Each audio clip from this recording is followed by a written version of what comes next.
And that was, Are you on? and this is a matter of course, again, for our bill, So yeah, we're just funding. it's on now. We're And gonna say hi and then pull we you think guys in. that the naysayers to our bill said, oh, this is a matter of local control, local governance. No, this is a matter of where state dollars are being funneled, and we don't want state dollars funneled to places where they're discriminating on the basis of partisan or doctrinal beliefs. Broadly speaking, in libraries, there are limitations on what you can do, and I'd like to believe, and Rep. Staubemurray wanted to clarify, that constitutionally what you've done maybe wasn't necessary, but politically perhaps it was, and you can clarify through on that. What I do have a question here, and I heard you, Representative Caston, mention that this wasn't necessary on a constitutional basis, but it was on a political basis. Now, as I understand it, institutions are not supposed to be political, right? But what you just said is that law made the institutions political, because right now one party basically runs a state, and Ann Staubemurray over here told us that the law was based on the fact that state funding goes to those libraries. So you can see the mafioso aspect to this in some interpretations. So my question is, do you believe that institutions should have authority that is plenary and named rights or freedoms that supersede the rights and freedoms of individual taxpayers who fund those institutions? So just some commies being commies. Yeah, right we were there. like watching that film. We hate those people with a passion. God. Terry Newsom and Paul Drabeck, welcome to Behind Enemy Lines. And we have an exciting show tonight. We have other parent warriors from all over the country. We have fighting that garbage right there, just communists. We have Sherrona Bishop, America's mom. We have Shawn Shawn, I can't say Irish names. McBreairty. Okay. And he's America's most dangerous dad. We have Kelly Kohls. She's part of Moms for America, but she's also part of the National School Boards Association executive director. And then we have my good friend, Tara Neilsen. She's from McHenry County Moms for America. So we're going to talk about some of the crazy stuff we have going on here. And we're also going to talk about, because Shawn and I violently agree, so does Paul, that fathers have to get involved much more. Damn right. And help our mothers fight in this battle. So, and we were actually in the front row there battling a U.S. congressman and a sociopathic communist Illinois representative that day. Yes, Anna Staubemurray. I think Shawn, I think you saw that, and some of the other folks saw that she's putting together a bill that's very similar, I think, to the one in Maine, where if you don't let if your son wants his winky cut off and you don't let him do it, they're going to take him away from you. That's kind of a summary. Well, Terry. Why don't we just pull up real quick, and there she is, and there's the bill that she's representing, and that she put forward. It's not law yet, but they did put forward a bill, and that's what we were playing. Terry, you want to pull up that graphic real quick, Jason? I bet you she could eat the heck out of corn on the cob. That pixie. So here you got a couple bills, and the first one basically it's the book ban bill in Illinois, right? And that's actually a law. And the highlighted portion of the bill is the important part. And basically what that says, Terry, is it gives a license to the state to propagandize your kids with sexual pornographic material that we have behind us and genderqueer. But also, it basically nullifies parents' First Amendment rights to petition their government for redress, because it says they have the right to propagandize, and it prevents any attempts to ban, remove, or otherwise restrict access to books or other materials. So not only does it give the state the authority to propagandize, it takes away parents' First Amendment rights.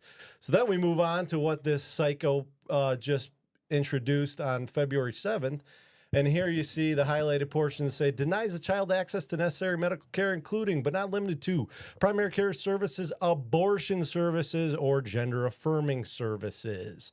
Specifies that the consent to the performance of abortion services and gender-affirming services executed by a minor is not voidable because of such minority. So, redefining consent of minorities to be able to consent to abortion or gender-affirming services. and this is the kicker, shall not incur civil or criminal, the people doing these services shall not incur civil or criminal liability for failure to obtain valid consent, and even worse, if the healthcare professional relied in good faith on representations made by the minor. So basically leaves consent open to interpretation to these people who are going to be mutilating your children. Dr. Kelly Kohls, you're going to have to decipher that for me because I'm a South Sider. So I don't understand what it that criminalizes parents who want to oppose. Oh, okay. It makes a child abuse to parents who want to oppose their children having abortion or having abortions or gender affirming services. So complete insanity. You, you guys are on hold. It's Okay, bye. it's just communism run amok in Illinois. You know, they're taking away parents' rights already with the book ban bill. So parents who don't want their kids propagandized with genderqueer, right, which is straight up graphic novel pornography. Yep. So let's bring those guys in. There we go. Let's see, what are we popping up here? That's why I was talking, trying to fill the dead space. You got it, Jason? We were pulling in our Zoom folks. But here. these people- Oh, there's Kelly. These people we're bringing on are people that are fighting this kind of stuff as well, right, Terry? Tara. There's Shawn.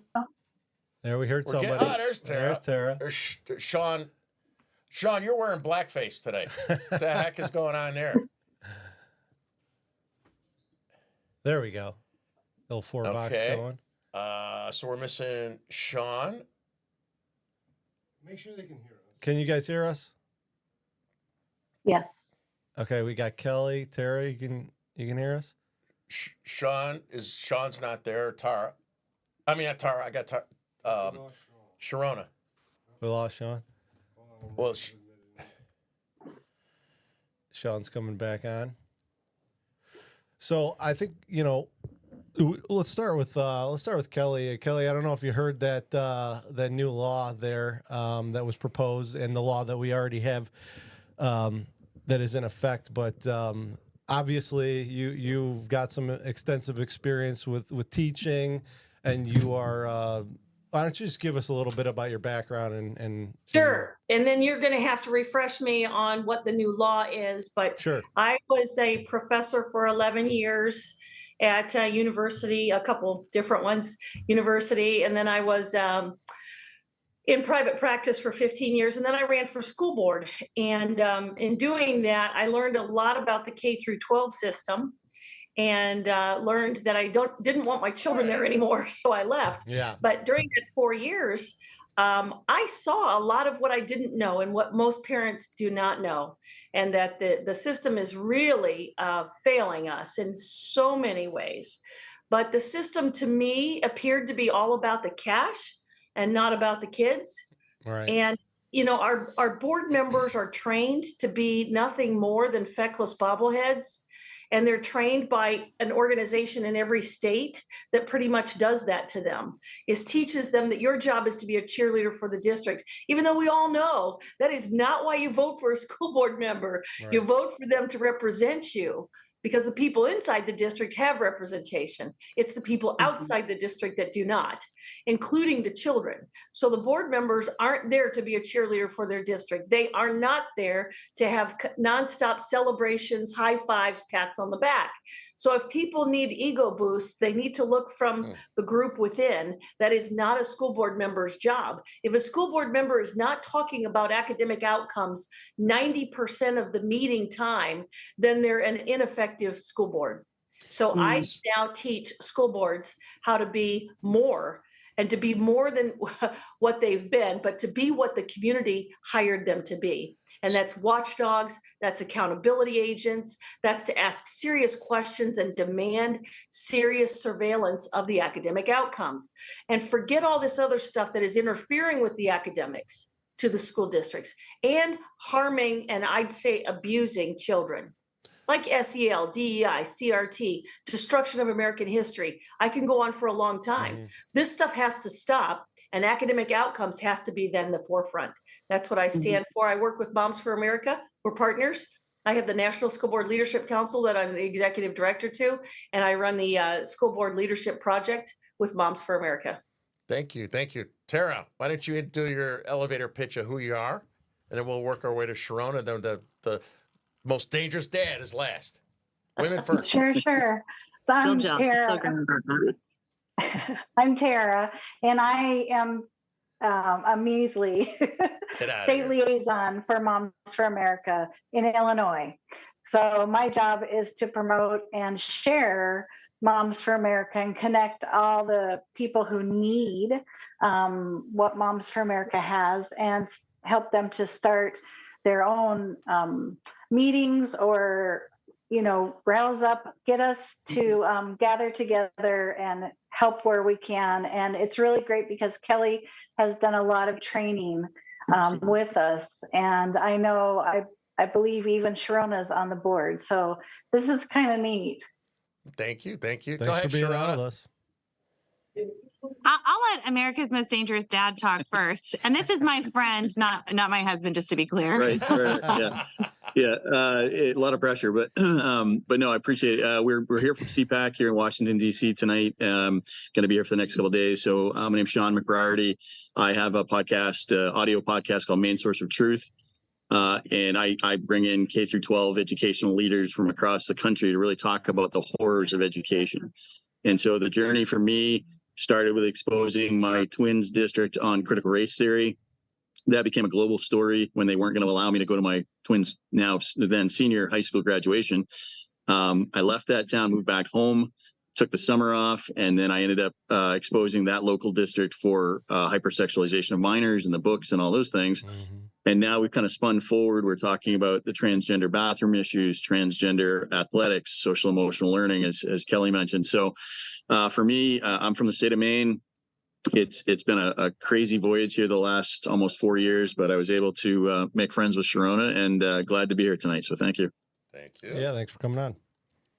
Awesome. Well, I'm Sherrona Bishop with America's Mom, and I'm super grateful to be here with Tara and Kelly. Kelly is an absolute bulldog. First time I heard her speak, I was like, I want her in Colorado helping to empower our school board members, these parents that were running because they just knew something was very wrong.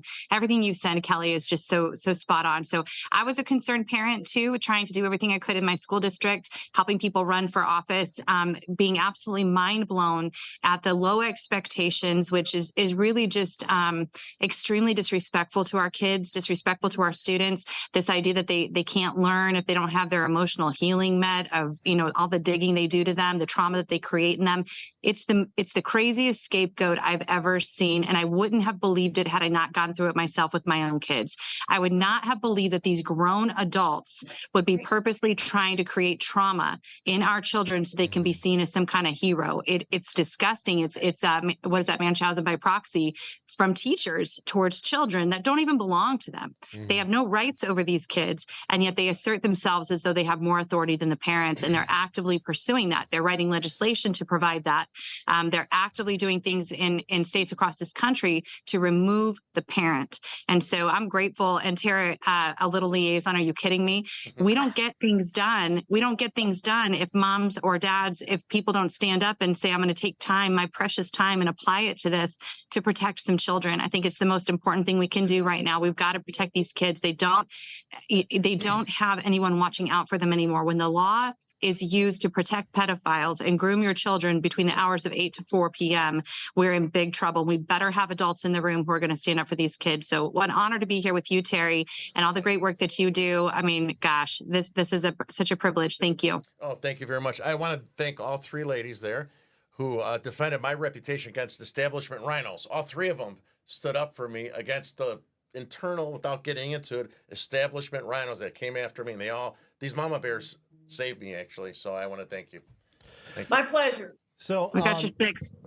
On that note of this predatory effort against the children, and Kelly, I'm curious to hear your perspective, because what we covered at the beginning of the show, we're in an epic battle in Illinois. For last year, we had a bill passed where it's called the book ban bill. But if you read the fine print, essentially, It is licensing the state to propagandize your kids with the genderqueer type of books, you know, the sexual propaganda. And then it's nullifying parents' ability to use their First Amendment right to petition against this kind of stuff, because it's banning that ability to do so that they can force those books in the school.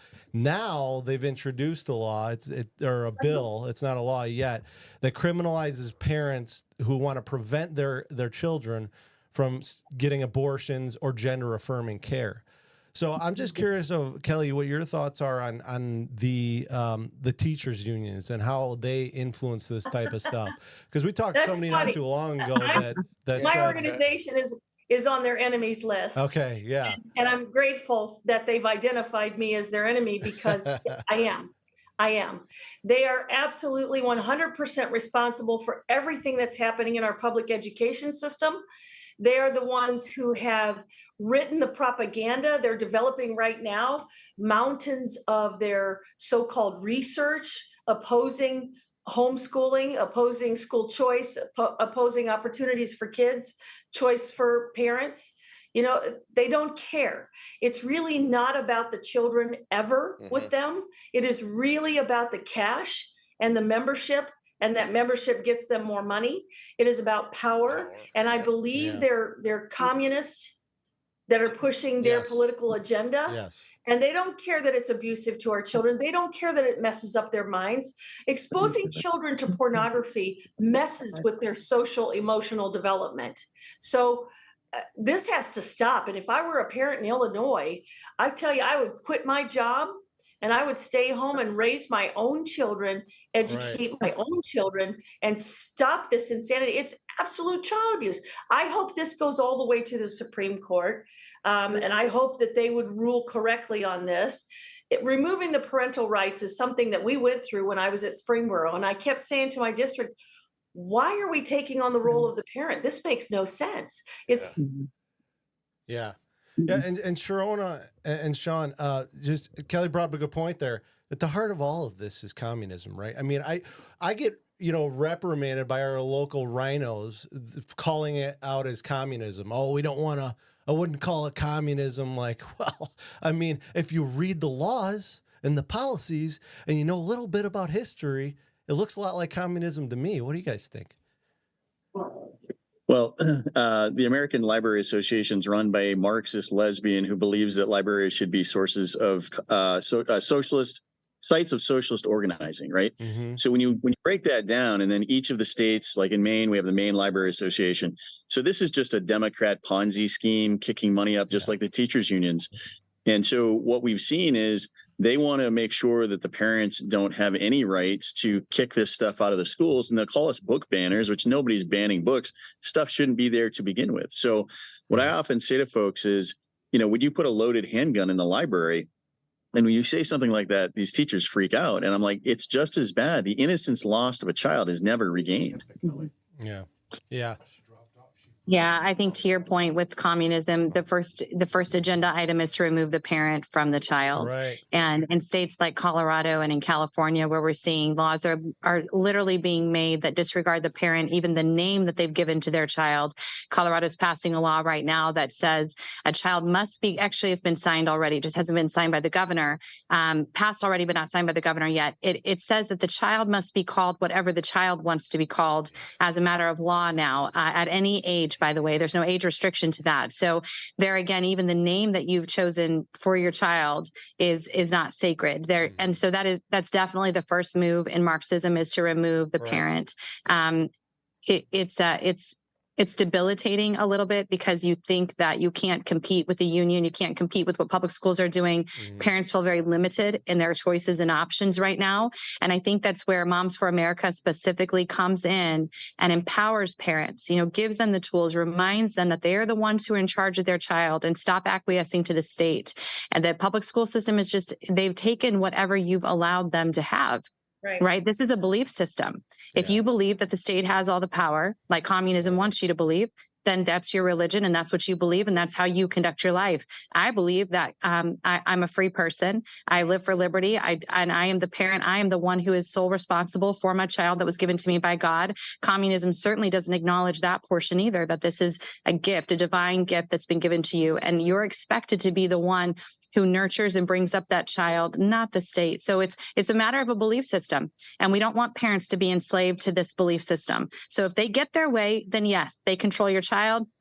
They've got, feeders. What do they call us? Eaters, Useless millions eaters, of eaters that they're going to create. Yeah, useless eaters. We lose industry, we lose creativity, and we lose our future if parents continue to give into this narrative that they can't do better than the state. Yeah. So Tara, I got a trick question for you. So in the state of Illinois, what do you think is the biggest challenge that as parents and what we're all doing here battling, what would you think is our biggest challenge here fighting against the school boards or the schools, the teachers? I know there's many, but I'd like to hear what you think is our greatest challenge that we're facing. Well, I think our greatest challenge that we're facing is ourselves. We've just what Sherrona just said. We need to learn that we can stand up. We can have a backbone. We can speak out. When we said we don't want to co-parent with the government, we didn't mean for them to take away our parental rights, because those are our children that God gave us. And so I think that we need to have the courage and go and speak the truth. In fact, I was just looking up the bill that this Ann gal is working on, and the I try to be. We're going to her office on Saturday. Yeah. We'll be like, "Hey, Ann gal, you and your crazy bill gotta go." I'm bringing my famous posters with here's me. what, she hates right. Here's what I would there. say. She has a person who's coming up against her. His name is Aaron Porter. Yes. And I looked, he hardly has any money in his bank. And she has $2 million. But if he needs to stand firm, he needs to be brave and have courage and stand firm. We parents, we have to support him that he can say, we don't need to kowtow to these people. You know, there's no middle of the road anymore. You're either conservative and we have liberties and freedoms, or you don't. And there's no middle anymore. Kelly, one of the challenges we have in Illinois, and you guys tell me, the rest of you, if it's the same in your states, is that we have parents that are running for school boards and on our side, and they're scared to be vocal that we're against porn. They're scared to have like Awake Illinois or other parent groups support them because the left is going to say they hate gay people and stuff. I don't agree with that, right? I think they should be vocal. It's their side that needs to be scared. That's why I go after them aggressively and try to confront them and embarrass them. That's not how you get the moderates. That's not how you mean calling out pornography in the school is not how you get to moderates? Like, what are you talking about here? Yeah, and we really have to tell them that we're really tired of cowards. If you're going to go there and you're going to cower, please don't go there. Yeah. Right. Because we get somebody else who won't do that. That's why they need my organization.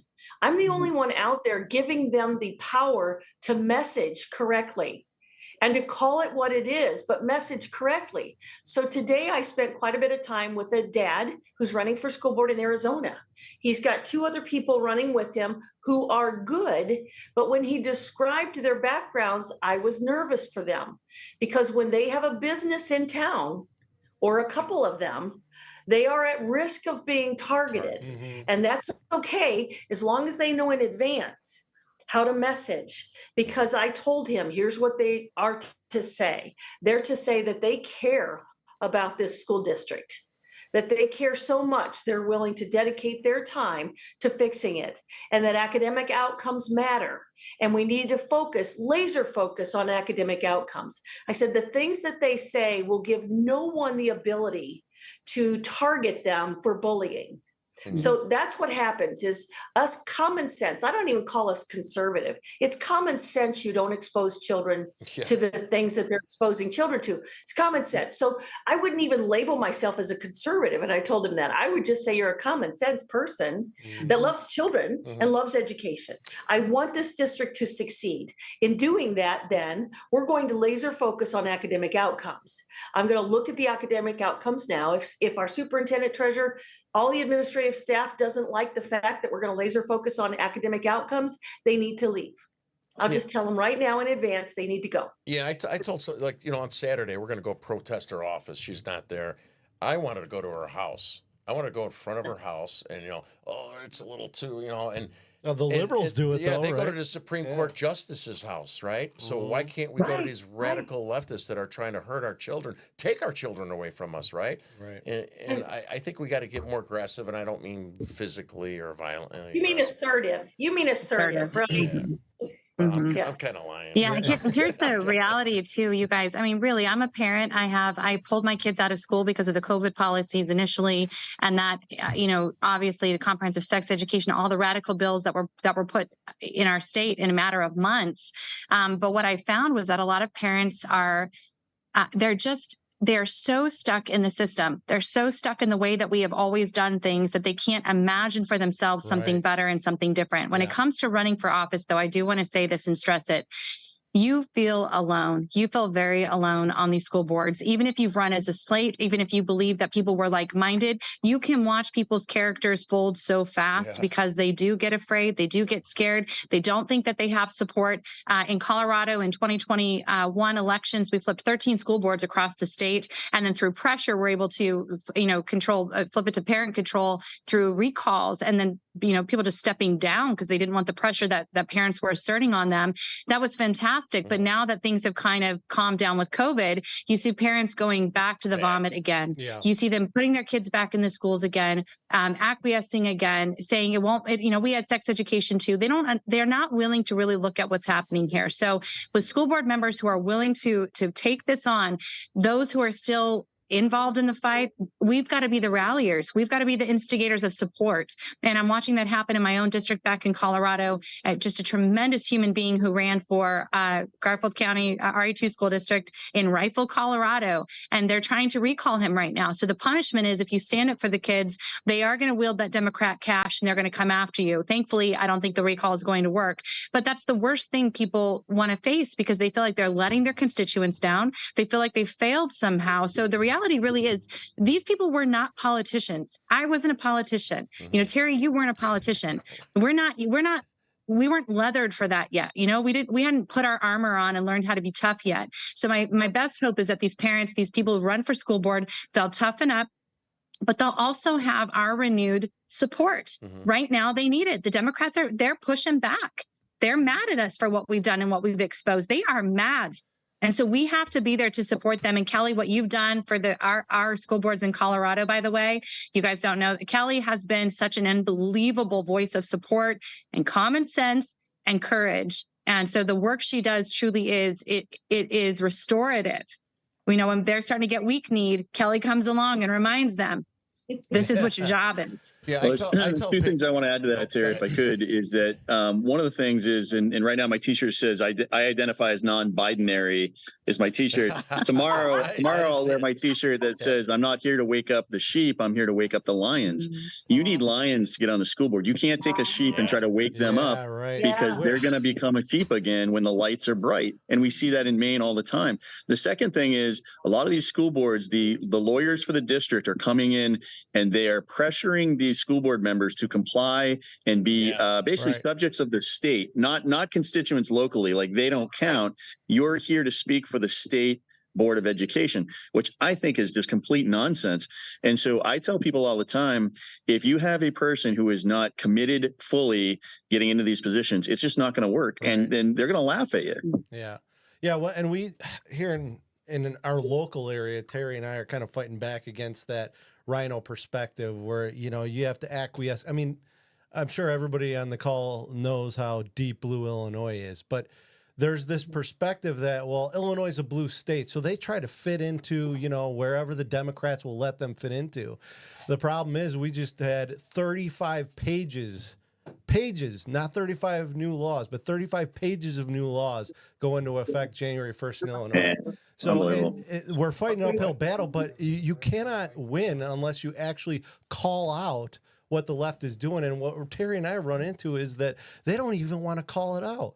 Oh, fighting pornography in the schools is not how you get the moderates. It's like, you know what, that's just cowardly. But Shawn, the definition of insanity right. With the DNC or the RNC, sorry, nationally, and especially in my state with the Maine GOP, is trying to do, again, the same thing that they've done for the last 15 years. It hasn't worked. Right. So we have to try something different. And right now, in my opinion, you have to go to the extremes. And I wouldn't even consider it extremes. No, I would just say conservative principles of, you know, family values, parental rights, those kind of things. The things that 2 decades ago would be very commonplace. And now they're seen as some radical thing like, oh, you don't want porn in the school? No. Of course I don't want porn in the school. Right. I mean, it's ridiculous. Yeah. Right. Can we talk about this whole idea of our great big tent and how the moderates won't like that? I don't want people in my party or voting for me who think it's right to sexualize kids, who are advancing the pedophilic agenda and grooming children between the hours of 8 to 4 p.m., who are lobbying to have perfectly healthy genitalia and breasts cut off. I don't need a tent with them. I don't want to come in alignment with them. You know, at the end of the day, our faith, you know, our faith, what we've said we believe, who we say we're living for, who we're honoring. For me, I worship God. I answer to God. And at the end of the day, that's what should be holding our feet to the fire, is a deeply known conviction that you're going to answer for what you did and did not do. And if you seriously think you're going to get by not protecting the least of these, the most innocent among us, because it wasn't popular with the freaking moderates who are okay with all that nonsense, shame on you. You're not in a party or a tent or a club that I ever want to identify with. Yeah, you radical, Sherrona. You wouldn't do well in Illinois. The Illinois GOP makes me sick. So the Illinois GOP, after I make this statement, we're going to have a 60-second little baby commercial, and then we're going to talk about dads getting involved. Yeah. The Illinois GOP makes me sick because they use that big tent thing, Sherrona, all the time. I hate it. What you know what it means to the Illinois GOP? And I know some of you guys are watching, some of you are my friends. Left. It means Illinois GOP's big tent means we have to accept rhinos in establishment. It doesn't mean accept minorities or all these other things. They're starting to do that a little bit. It means you got to accept us as establishment rhinos that are on the take from the Democrats, and it's BS. No, what it means is in Illinois, if you want to be a Republican, you've got to be a Democrat. Yeah. That's essentially what it means. Wow. Yeah, that's what I was going to say, is that they're not rhinos, they're Democrats. Yeah, that's what at this point, that's what our messaging is going to be. So we're going to do our little commercial. We're going to do our little commercial, Cal. Okay. Right? It's only 60 seconds. It's our only sponsor. I'm still waiting for my code. Sherrona, I'm still waiting for my code. I want to sell pillows. Use code word Maine like the state. Gary, I'm getting you a code. I'll have a code for you by tomorrow. I'm waiting to buy slippers once I get a code. Mike Lindell has got to put some apparel on this guy every time I come here. Shame me into a code. That's what you did. Yeah.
At least that's the rule in my house.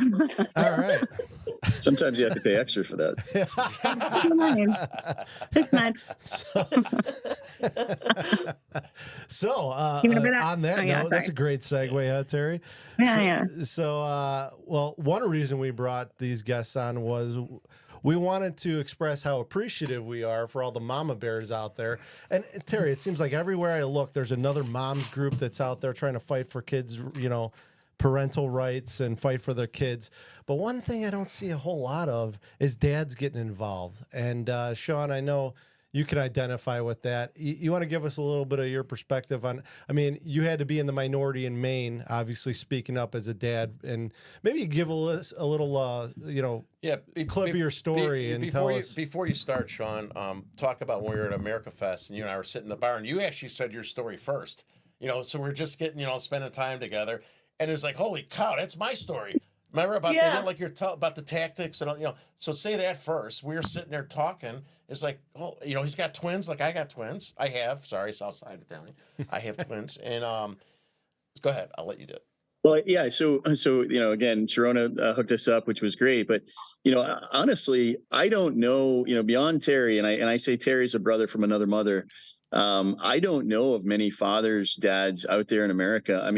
I haven't made it to all of the conventions. I haven't made it to, as many speaking events as I've wanted to, but it just doesn't seem like that is in existence at maybe the scale that Terry and I've been able to push. And I'm not trying to, it's not an egotistical statement. It just seems like, I've had 4 or 5 dozen educational advocates and activists on my podcast, and 85% of them are women like Sherrona. And I think it's, Kimberly Fletcher and those folks. So it's a struggle for me to understand where the dads are. And I think, from my perspective, I hear a lot, hey, I own a business. I'm really busy. I'm a good employee. I'm trying to, provide for the family. I'm working 2 jobs. I'm volunteering at softball practice. I'm a deacon at the church. I get all that. But my view of being on this earth is to provide for my family, protect my family. And if I'm not going to protect my twins, my girls who are now 21, I don't know why I'm here. Right. So we need to understand and try to figure out, and maybe, Moms for America can help us through this, is we need to start to develop a Dads for America aspect or something. Because if not, we need about that. Sorry. Yeah. We need to figure out how to nationalize a group, and I've pitched that to Turning Point USA a couple times, and it just there's not enough people, it seems like. So maybe Kelly has some ideas, but I do. She does.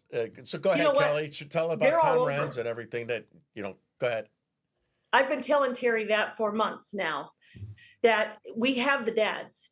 I just spoke to a couple of them today in Arizona. There's 4 of them in Michigan that I talk to regularly. There's a whole group down in Cameron, Missouri. We've got a whole group down in Texas. We have plenty. I just talked to one in New York.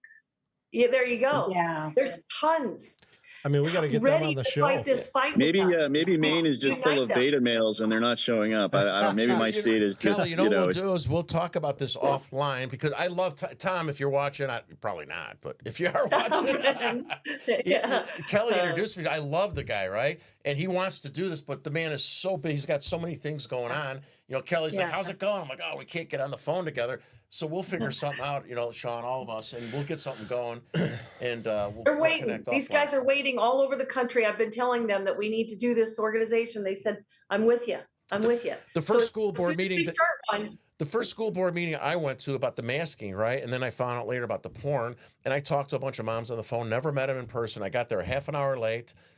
I was at a dinner for work, and I was like, "Oh, I'm running." And all these moms were standing out in front, like 10, 12 of them, and one father. And I didn't know, I never saw him physically, right? I'm like, "Is a school board meeting in here?" And I heard the one lady's voice. I go, "Oh, my name's Terry Newsom." "Oh, hi." I go, "I thought the meeting started." And she said, "Well, I went over my 3 minutes," which I didn't know what that meant at the time. And they kicked us out and called a private meeting. So the whole school board was radical leftists, right? That there's a reputation. The superintendent, they're all scumbags, radical leftist scumbags, right? So I knew that before. And I told them, I said, I go, "Listen," I go, "I'm going to teach you guys how to fight like a Southwest Side Italian ex-Democrat." And sure enough, here I am. We don't do 3 minutes. I'm like, I brought all this stuff in here. I'm calling them out. I'm yelling at them.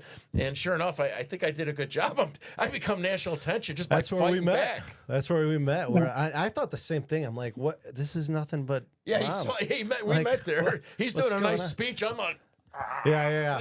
I tried to class up the joint.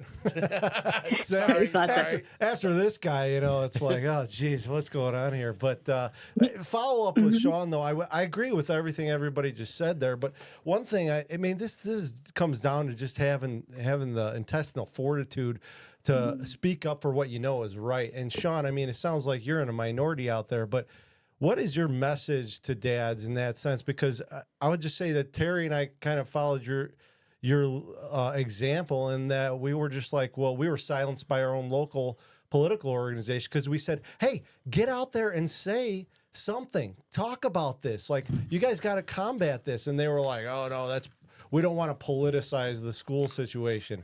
So what's your message to people, to fathers about, getting involved and just speaking up? Like, what's the worst that could happen, Well, I think, again, if you're a father and you are not willing to go all the way, I'm willing to lay my life down for my kids and my family. I hope I don't have to do that in a school board meeting, but if I had to, I would. And I think, I wouldn't advocate how I do it, because to me, everything's a nail and I'm a hammer. That's just the way that it's been. My family's been attacked. I attack back. People don't like the ridicule I use, but if I don't do it, my head's going to pop off because I'm going to go crazy, because this is just such a spiritual battle that we're in. But I would say for fathers, they need to get grounded. They need to understand that they are supposed to be the head of the household. They are supposed to be, from a biblical perspective, the provider, and really working through that. And there's, Protector. I think, I have a very strong wife as well, and great kids. But I think if parents are not willing to go all the way, and if dads aren't willing to show up, and if they're not going to take a day off to protect their kids' education like their lives depend on it, at some point, that life might be snuffed out by the school. Right. And I hate to be the dad sitting here saying, I told you so. I hate to say that, but I've had to say that very often. And it's super frustrating, because until evil kicks down your door, right, you don't seem to get it. And that's what's happened to a lot of us. But now we're trying to proactively tell folks, look, if you can get out in front of this, if you can take back your school system, first, I say pull your kids immediately out of these schools. But if you want to fight for your school, because it's an important, sort of aspect of your local community, you're going to have to stand up and fight. And so I went to Gettysburg yesterday on the drive down from Maine. And I thought, okay, the Civil War, North versus South, has now become liberal versus conservative, or, I kind of coined a phrase here a little bit today. This is trans supremacy that we're seeing inside the school. So I'm going to copyright that, by the way. But trans supremacy has taken over. And if we don't have parents and dads, especially, that are willing to fight in this culture war, you've already lost. You're losing your kid's future. That's how, we sit in these political meetings, these local political meetings, and they tell us stuff like, my constituents don't care about drag queens in the libraries. It's like, they're 70 years old without kids. And I sit there and I go, well, you don't know what the F you're talking about, because it doesn't matter. The forest preserve doesn't matter, lady. Okay, what matters is the future of our children. Not everybody has to be aggressive on the front line. Right, do what I do. Everybody's got a job. And like when I started going to the school board meeting, I was angry at how they treated these mothers. You could see through their masks how they hated these people, or like they weren't even paying attention. Yeah. I wore a T-shirt during the mask, and it was kind of vulgar. It said, "F your man." Vulgar. I sat in front of the superintendent on the stage so he could see me, and I'm staring with my stupid mask on. He went to the public video and he was like, "Oh yeah," I walked in front of the camera like I was lost, like this, and all the left attacked me, and I went in front. As we left, some of the Republicans, because I was brand new, I didn't have that. And they were telling me, "Don't hang out with that guy." Did you see what he did? And I had this one older guy. He's like, "I really don't." He's a Republican. I don't appreciate your shirt. I'm like, "What are you talking?" He goes, "It's vulgar." And this guy doesn't have kids in the school. I'm like, vulgar? I go, they're giving our kids BJ books and they're forcing their masks and stuff. That's vulgar. I go, you're gonna worry about my shirt? Yeah. Not everyone has to do that, but at the same time, the left, especially in Illinois, they're very aggressive and confrontational, right, Tara? Especially where I live, and like not everybody has to do that. I kind of like it because I feel like I'm bullying the bullies back, and we have to show that we're not scared. And I want to try to give other parents, moms, confident, you don't have to do it, but come there and support your kids and speak out. Let me do some of the stuff you don't want to do, because they try to intimidate us. They use Antifa, right? They have Antifa show up there. They go after our jobs. They do all these things that keep parents from showing up. Saul Alinsky tactics. I think I've heard, Shawn, you mentioned that on a podcast before. And Ridicule don't number you 5. believe that's why the fathers step down and don't say anything, because they have jobs. They, have to pay for the income for their family. But it's time. The time is now. We don't have any more time for our children. Thank you, Tara. Yeah, That's right. Yeah. So, like, from the mothers, Paul, what would the Paul, mothers I'm have glad to say? What would your moms have to say to your dads? Hang on. I want to share something with you guys just regarding real life situation with what we're talking about here. Paul, I'm glad you didn't listen to your friends and you decided to join Terry on Behind Enemy Lines, because this sort of thing, what you guys are doing, the way you're talking, the way that you're communicating, this is for men, what you're talking about right here. So I just want to add something. When my husband spoke at the school board meeting against the masks in 2021, that was the beginning of the end for a 24-year career in criminal justice. My husband worked for the Colorado Judicial Judicial of Colorado. And I mean, he was all in. He was one of those good guys, government employee. He, did what he was supposed to do, all those kind of things. When he very gently, sweetly spoke at a school board meeting, just declaring we could have faith over fear because of our faith in God. Like he didn't give us a spirit of fear. That was the beginning of the end. He was written up for the first time in his criminal justice career for speaking at a school board meeting. So it doesn't matter if you're being brash like you are, or you're being, very respectful and sweet like my husband was. They don't want to hear from you, men. And what I want to say to those conservative men who are standing there saying, I need to keep my job. This road is hard, but it is so damn rewarding. You can look yourself in the mirror. You can look your kids in the eyes. You can look at your wife. I'm telling you, I have my respect for my husband is massive. He gave up everything to protect our family. And he will always have our love and respect no matter what. That's the trade-off. Okay, you might lose some things in the process, but you gain dividends that are eternal. I'm just telling you right now, that's what I've heard from people who go down this road. Terry, for you, Shawn, for you and your family, and many other people that we're talking to here at CPAC even, the stories of selflessness and true sacrifice for their family. I'm not talking about a job or a career. We're talking about real sacrifice to protect your children from being violated, from being sexually assaulted, from being exposed to pedophilia and pornography that ruins and damages them for the rest of their natural lives. We're talking about really meaningful things that men have to stand up for. In 21 and 22, I remember saying, if the men start coming to these meetings, we're in big trouble, because that means women come and we talk and act. With what you just said reminds me of, I presented to the Italian American Labor Council. My friend Joe Martucci, if you're watching, he was the president of Teamsters for 40 years. He introduced me to all these different unions, Italian leadership in the city of Chicago, electricians, plumbers, and stuff. And I presented to him, not to convert them to be Republicans, which I like. I brought this stuff with me, right? And the guys, so they're all Democrats, like my family was, except they're getting fed up, right? They're getting frustrated. This was before the immigrants that are going to come in and take their union jobs away. And I showed them this stuff, and they were like shocked. The guys were getting up, walking away from the tables. And, one of the top guys was a leader of electricians. He's like, I'm in a tough spot here. I'm in a tough spot with that, because they all give them the contracts. And then, so at the end, my closing statement was to them, which is to what you were talking about, Sherrona, is a father and a husband with a job. I said, listen, guys, it doesn't matter if you're a union member, if you're a doctor, or if you're a salesperson like me. You're all working for our families, our children, our country, the future. If we don't have a country, who cares about your job? Your union dues mean nothing. If we don't have a country, that means nothing. And you guys got to stand up and speak up, And then I got a call the next day, a Thursday night, just before the election. A guy named Skippy called me. He's like, hey, I got your number from Joe. He goes, I hope you don't mind. It's 9:30 at night. He goes, I saw those pictures in my grandchildren's schools. I couldn't sleep last night. I called my kids. I'm like, this is in the kids' schools. He goes, I started the Millwrights International Union like 45 years ago. He's retired. He goes, I'm a Democrat my whole life. He goes, I just met with Pritzker about the election, before the election. He goes, I'm a father, I'm a grandfather, I'm a Christian. before I'm a Democrat. He goes, I can't vote for Pritzker. How can I help you? And those are things that we have to do and do our show and stuff. And he comes out and meets, from when I present and stuff, and we're getting more people, to come our way. And we're going to be, Sherrona, we're going to be in the heart of these Democrats, on March 5th. I'm so excited to have you guys there, because I mean, this is in the heart of union workers that are getting fed up. It's massive. It's historical, actually, what's going to be happening there on March 5th. It's historical. The first Black American pro-Trump office that's going to be opening up.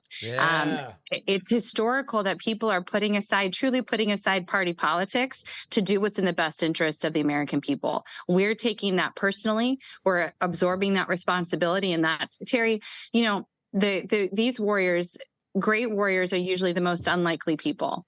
And I think, like, when I met you, Terry, I was like, whoa. I was scared, actually, first. I was like, this guy's a gangster. Hey, you don't have to sit and then next I to him every saw, week. by the way, I saw your picture. Somebody showed me your picture right after you got out of jail. And, back in the day, way long time ago. And I was like, this guy, you're the perfect mouthpiece. You've been there, you've done that, you live a redeemed life, you're willing to do what's right, even if it means that you were wrong about other things. That's what we need. We need that spirit of humility as we're pursuing protecting our kids and reestablishing Sherrona. this country. Easy. That spirit of humility is amazing. Every week. You're blowing up his ego. Take it easy over there, right? Listen, he's got his problems, but I like him. I always say that in my trainings that there's two things that will move your school district. The board has to, get some nerve, but two things that will move them, and that's headlines that Terry, Shawn, Sherrona, you've been giving us. Headlines and litigation. So I am suing Colorado Springs School Board because they escorted me out of a meeting. So, and we named the two thugs that escorted me out also.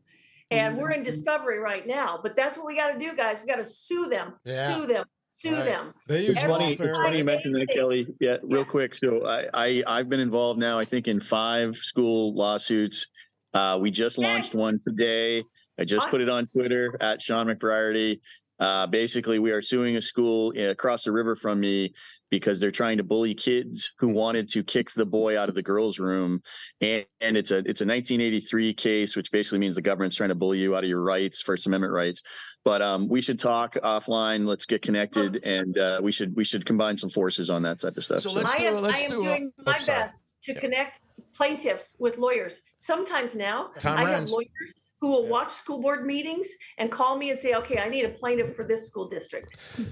It's really great. Hey, Kelly, I got a real quick follow-up for you. Go ahead. You had mentioned earlier, because we're running out of time, I just wanted to get your perspective here. You'd mentioned earlier that you were involved in some efforts to get the dads involved. We went back and forth a little bit and kind of got lost in that.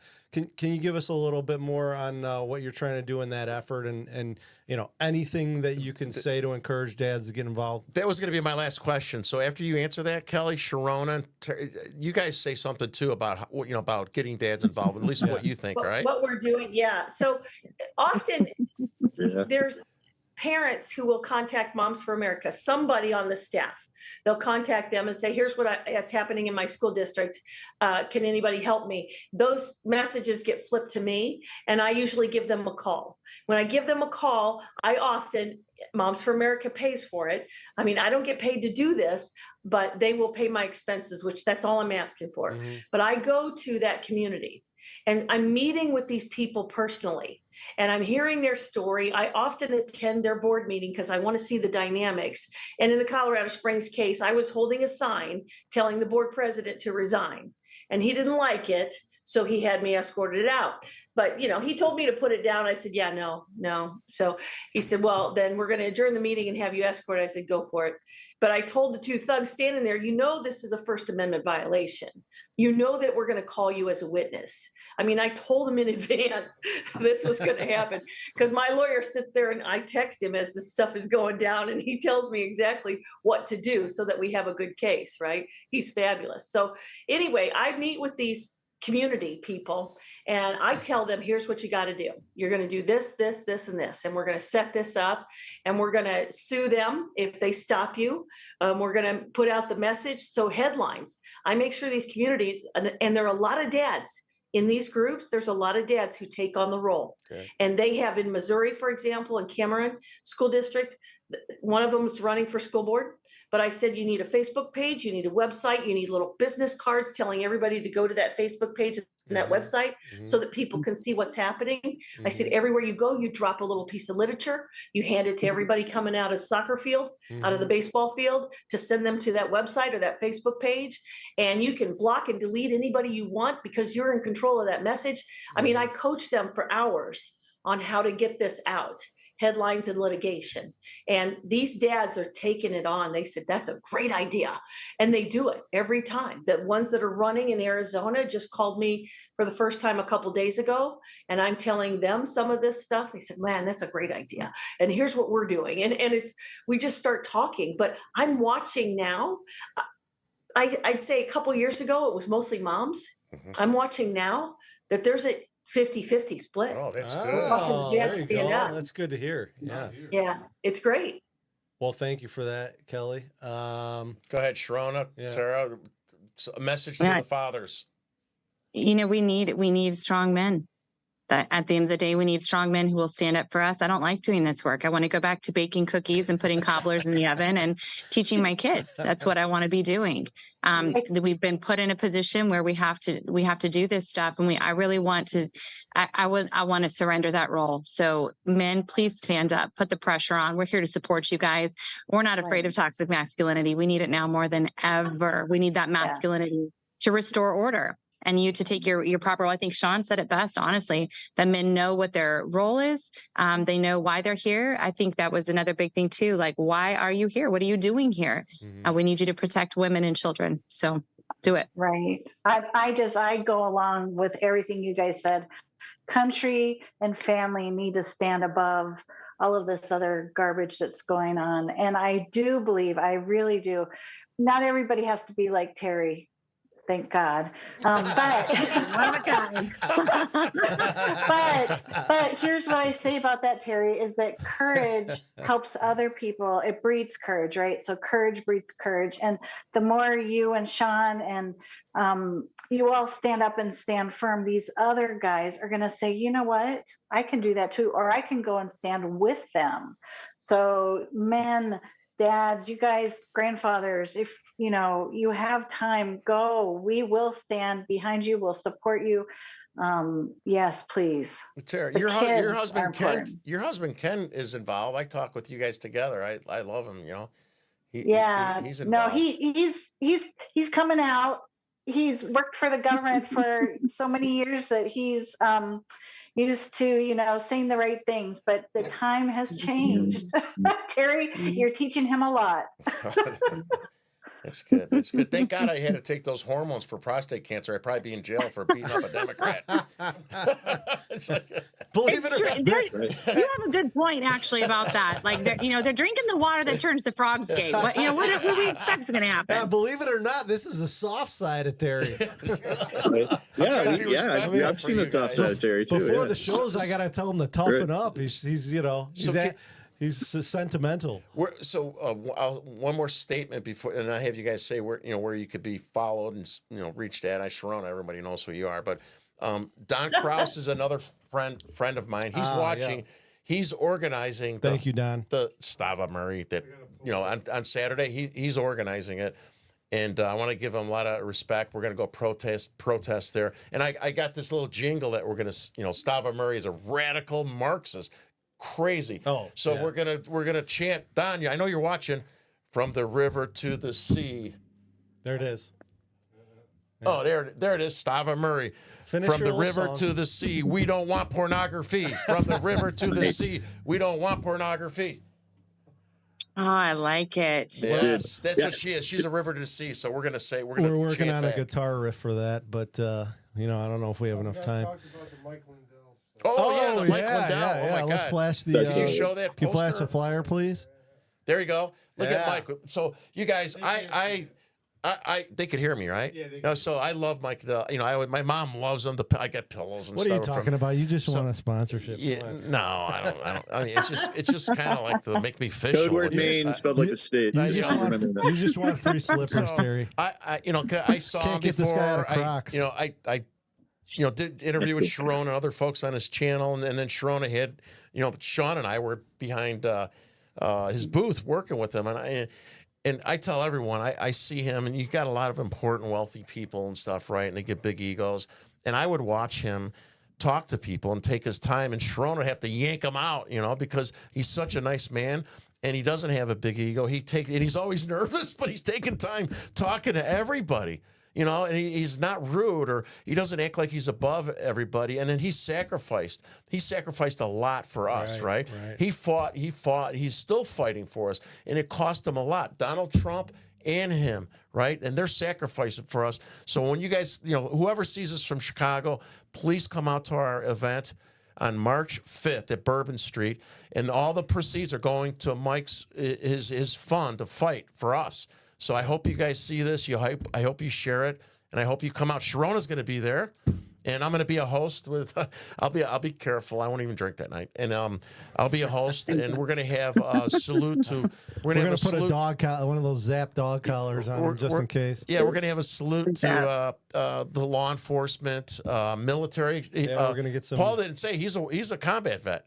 He used to sleep in Saddam Hussein's castle. Oh yeah, you can tell that's another show. Yeah. But we're some good war trophies. Yeah, so we're excited. I'm so excited, about having him there. About having, I never in a million years would have thought that I was going to be speaking in my old neighborhood on the South Side with Mike Lindell, Sherrona. As a Republican. Yeah, right. It's like crazy. Sometimes I got to test him. He always mentions how he used to be a Democrat. Gives me the shivers, but I think I can trust him. I think he's proving his mettle. Yeah, right. So where could you guys be reached at? So I do most of my damage on Twitter at Shawn McBreairty. It's E-Air in the middle if you spell it right, but just search for me. Maine Source of Truth. You can download that podcast anywhere. We've got 100 episodes all about education. And I really appreciate it. I think one thing to remember is political campaigns and the Overton window is all about snapshots and sound bites. So to me, the educational aspect of it, whether or not it's good, bad, or indifferent, the more snapshots and sound bites you can get out there to the parents, hopefully that will continue to help. Absolutely. You can find me, America's Mom, at americasmom.net. And of course, we're on Frankspeech every day, 2 p.m. Central Time. And sometimes you'll see Terry on there. Maybe you'll see Shawn on there. We have great people on there. And we're going to just continue to keep telling all your guys' stories and see what we can do to just continue to make America great again. Thank you. Thank you. So my turn. You can reach me at the National School Board Leadership Council.org, nsblc.org. And you can find me on Moms for America. I'm all over their pages. Great. Yes. I was just going to say, go to momsforamerica.us and you can see who is near you, and you can sign up for the newsletter because that will give a lot of information and it'll share Kelly's information. And hey, Terry, you're forgetting something. You got to brag about the family business. Come on now. I'm serious. Talk about your candy stuff you guys are doing. You're working your butts off. Talk about it. So there's a little, when a person retires, and you've heard what all the old people say, they say, we're on a fixed income. Well, that's where I'm at now. No, it isn't to say that. Talk about your business. Who cares about your fixed income? Brag about your business and the candy. That's why we're doing it. So we're doing candy. We're doing freeze-dried candy and snacks. And my whole family's involved. They say I do it all, but I just have fun. So we're doing that so that we can support our hobbies of going around different places with Moms for America, or eat, actually. It's a hobby. Oh my God. Yeah. Well, thank you. Yeah, thank you. Thanks, everybody. I'm excited to have you on. I mean, I'm honored. And we'll have you guys back, because this battle's going. It's only going to get worse, right? They're not going to give up the gains they had without a massive battle. So we're going to be back. And there's something new every day. Yeah, there is. We're pulling something different every day. Plenty of content for a podcast. I'll tell you that much. It's not hard to find stuff to talk about. Yeah, I just hope you guys don't see me on CNN someday. I'm kidding. It's all right. I'd be willing to go on CNN and battle those guys. Yeah, right. Yeah. Right? Let's go on. Just bring your CNN. posters. I just want to see. I just want your posters there. Yeah, that could be the answer to every question. Thank you Nice so to much meet for you coming guys. on, guys. Thank We you. appreciate Thank it. you. Meet you. You guys Thank have you. fun and see Have a great night, guys. Yeah. Bye. You too. All right, guys. Bye-bye.